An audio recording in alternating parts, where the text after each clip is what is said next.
आजिर दिन में social media गोटे कथा को एते जोरे बढ़े दिए शेष नेता इस्तीफा देवाई बाध्य हुंती अनेक जेल हो जाए एफआईआर लॉज हो जाए समस्या बढ़ी जाए। तेणु सोशल मीडिया गोटे वार्ता होउची कथा कहला बेले सावधान रुहतु भाभी चिंती कथा कहतु मन इच्छा कथा कहतु नाही मुहरे बाड़बत्ता रखंतु जहाँ कहवा जरूरी सेतिकी कहतु। आमे समस्ते जानिछे बंधुकरू गुली खसीगले आउ फेरेना पार्टीरू कथा खसीगले आउ फेरेना अर्थात ए सबू घटना आउ पछकू फेरी पारे नाही। थरे जदि बंधुकरू गुली फुटीगला से गुली आउ पछकू फेरबनी कथा जदि बाहरी गला पार्टीरू आउ से कथा को आपण बंद करि परिबे नाही। जापान रे गोटे कौतूहलपूर्ण घटना घटी जो घटनाटी ओडिशा तथा भारत वर्षर नेता मानक पई गोटे बड़ वार्ता देउछि। व्यक्तिगत जीवन रे मध्य ए कथार गुरुत्व रही। मु आपनकु टाकू इटोंकर कहानी कहबा पई चाहिबी। किए टाकू इटो? टाकू इटो जापान रो कृषि मंत्री थिले। मात्र गोटे दिन तले से रिजाइन करिसंती इस्तीफा देइसंती। आ इस्तीफा देवार कारण अत्यंत कौतूहलपूर्ण।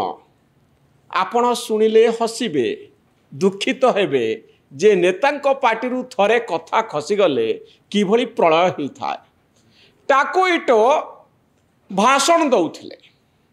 भाषण दौ दौ गोटे शब्द से कहले गोटे धाड़ी से कहले। कौन से कथाटी?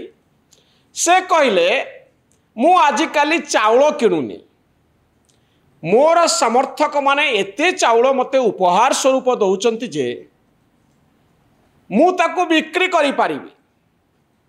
ए चाउल कथार गुरुत्व कौन जापान रे? भारत भली जापान रे अनेक लोक चाउल व्यवहार करती भात खाती। आउ एबे जापान रे चाउल रेट बढ़ी जाइछि।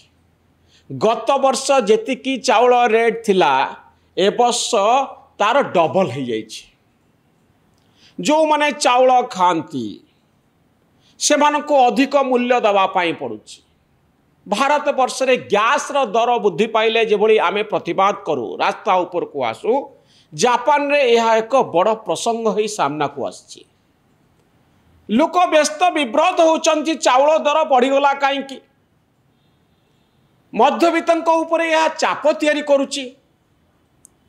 चाउल दर बढ़िबार कारण मु आपनको संक्षेप रे कहि दउछि।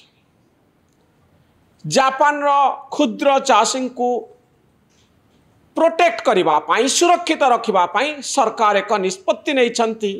चाष जमी किणा बिका उपरे नियंत्रण रहिछि जहा द्वारा छोट चाषी माने उपकृत हेबे। या फल अधिक चाषी आ नुआ चाषी तैयारी हो पारुना चाष बढ़ी पारुनी चाषरु जो उत्पादन होतिला ताहा बढ़ुनी फलस्वरूप चाउल दर बढ़ी जाइछि।